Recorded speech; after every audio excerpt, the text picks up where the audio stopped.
Hi viewers. பப்ளிக்கில் பாடும்போது nervous ஆயிடுறீங்களா? Audience முன்னாடி பாடும்போது ஃப்ரீஸ் ஆயிடுறீங்களா? இதெல்லாம் எப்படிடா ஓவர் கம் பண்ணுறது, எப்படி இந்த ஸ்டேஜ் ஃபியர் ஓவர் கம் பண்ணுறது அப்படின்ட்டு யோசிச்சுட்டு இருக்கிறீங்களா? அப்போ இந்த வீடியோ உங்களுக்கு தான். வீடியோ கடைசி வரையிலும் பாருங்கள்.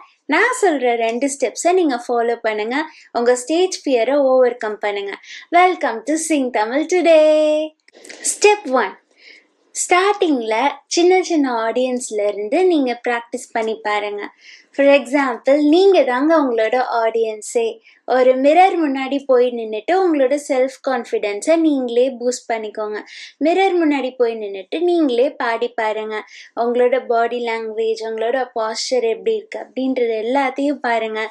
செல்ஃப் கான்ஃபிடென்ஸ் பில்ட் பண்ணிக்கோங்க. அதுக்கப்புறம் உங்கள் ஃப்ரெண்ட்ஸ் முன்னாடி, உங்கள் ஃபேமிலி முன்னாடி, ஃபேமிலி கேதரிங்ஸில் பாடி பாருங்க. அதுக்கப்புறமா பெரிய பெரிய ஆடியன்ஸ்க்கு உங்களால் நிச்சயமாக பாட முடியுங்க. ஸ்டெப் 2. உங்களோட ஃபோக்கஸ் நீங்கள் பாடும்போது எதில் இருக்குது? அச்சோ, இவ்வளோ ஆடியன்ஸ் இருக்கிறாங்களே அப்படின்ட்டு ஆடியன்ஸ் மேலேயா, இல்லாட்டி நீங்கள் பாடுறது மேலேயா?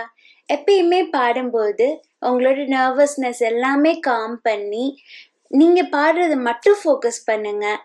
ஆடியன்ஸ் அவ்வளோ இருக்கிறாங்களே அப்படின்றது உங்கள் மைண்டுக்குள்ளே ஓட வேணாம். நீங்கள் என்ன பாடுறீங்க அப்படின்றதுல உங்களோட ஃபோக்கஸ் இருந்துச்சுன்னா மற்ற எல்லாத்தையும் நீங்கள் அவாய்ட் பண்ணலாம். ஸோ இந்த 2 ஸ்டெப்ஸை நீங்கள் ஃபாலோ பண்ணுங்கள். உங்களோட ஸ்டேஜ் ஃபியரை ஓவர் கம் பண்ணுங்கள். நெக்ஸ்ட் வீடியோ பார்க்குற வரையில இதை நீங்கள் ஃபாலோ பண்ணுங்கள். இதுக்கு முன்னாடி சொன்ன வீடியோவில் இருக்க ஸ்டெப்ஸையும் நீங்கள் ஃபாலோ பண்ணுங்கள். Until then, it's bye from Daf.